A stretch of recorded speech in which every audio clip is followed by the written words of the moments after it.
بسم اللہ الرحمن الرحیم۔ السلام علیکم۔ حضرت سیدنا اکرمہ رضی اللہ تعالیٰ عنہ فرماتے ہیں کہ ایک ملک کا بادشاہ بہت ظالم اور کنجوس تھا۔ اس نے اپنے ملک میں یہ اعلان کر دیا کہ کوئی بھی شخص کسی فقیر یا مسکین پر کوئی چیز صدقہ نہ کرے، کوئی کسی غریب کی مدد نہ کرے۔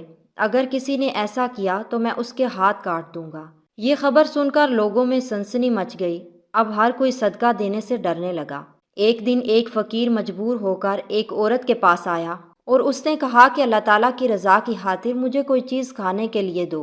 تو وہ عورت بولی، ہمارے ملک کے بادشاہ نے اعلان کیا ہے کہ جو کوئی کسی کو صدقہ دے گا اس کا ہاتھ کاٹ دیا جائے گا۔ اب میں تمہیں کس طرح کوئی چیز دوں؟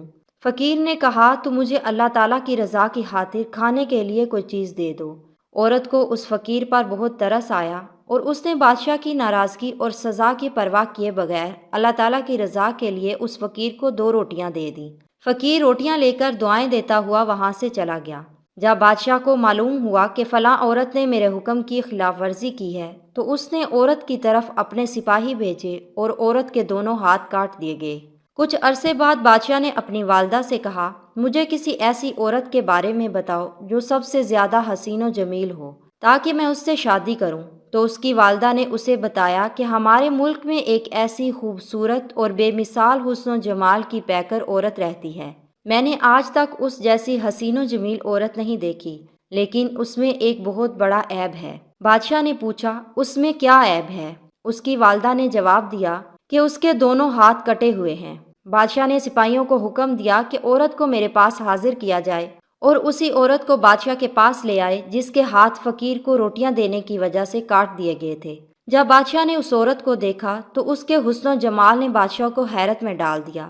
بادشاہ نے اس سے کہا، کیا تم مجھ سے شادی کرنا چاہتی ہو؟ اور عورت نے کہا، مجھے کوئی اعتراض نہیں، اگر تم مجھ سے شادی کرنا چاہو تو مجھے منظور ہے۔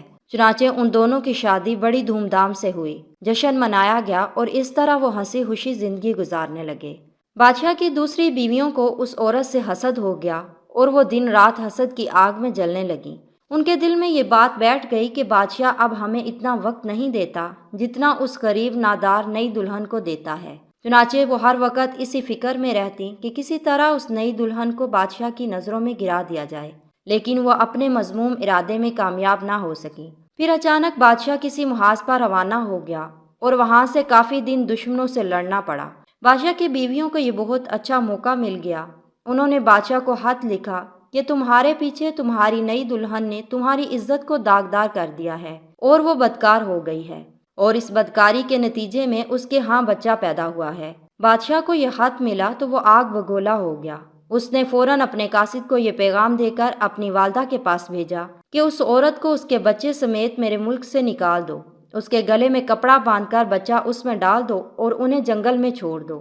جب اس کی والدہ کو یہ پیغام ملا تو اس نے ایسا ہی کیا اور اس کے گلے میں کپڑا ڈال کر بچہ اس میں ڈال دیا۔ پھر اسے ملک سے دور ایک جنگل میں چھوڑ دیا گیا اور وہ بیچاری تنہا جنگل میں رہ گئی، لیکن اسے اللہ تعالیٰ سے کسی قسم کا کوئی شکوہ نہ تھا، وہ تو اس کی رضا پر راضی تھی۔ وہ بیچاری اس طرح جنگل میں گھومتی رہی، پیاس کی شدت نے اسے پریشان کر رکھا تھا۔ بالآخر اسے دور ایک نہر نظر آئی، وہ نہر پر گئی اور جیسے ہی پانی پینے کے لیے جھکی تو اس کا بچہ گہرے پانی میں جا گرا اور ڈوبنے لگا۔ جب عورت نے اپنے بچے کو ڈوبتا دیکھا تو وہ رونے لگی۔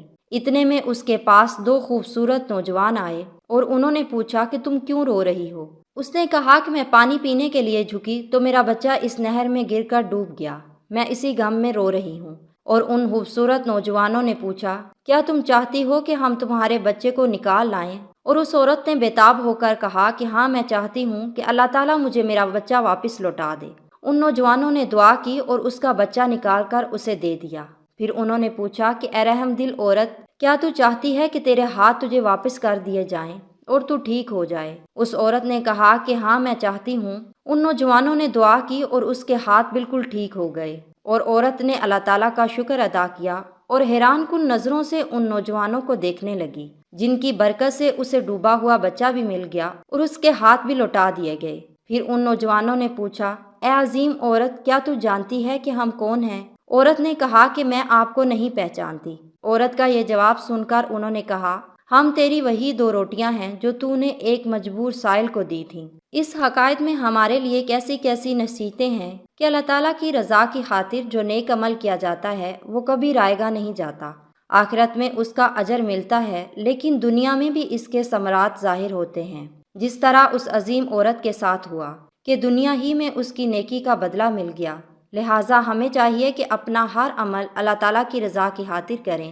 جو عمل اللہ تعالیٰ کی رضا کی خاطر کیا جاتا ہے وہ کبھی رائے گا نہیں جاتا۔ اللہ تعالیٰ اپنے بندوں پر بہت مہربان ہے، اپنی رحمت سے کسی کو مایوس نہیں کرتا۔ اس حقائق سے یہ بھی سبق ملتا ہے کہ جو کسی کے ساتھ بھلا کرتا ہے اس کے ساتھ بھلا ہی ہوتا ہے، اس کی بھرپور مدد کی جاتی ہے اور اسے مایوس نہیں کیا جاتا۔ اللہ تعالیٰ ہمیں بھی اپنے مسلمان بھائیوں پر خوب شفقت کرنے کی توفیق عطا فرمائے اور ایک دوسرے کی مدد کرنے کی توفیق عطا فرمائے۔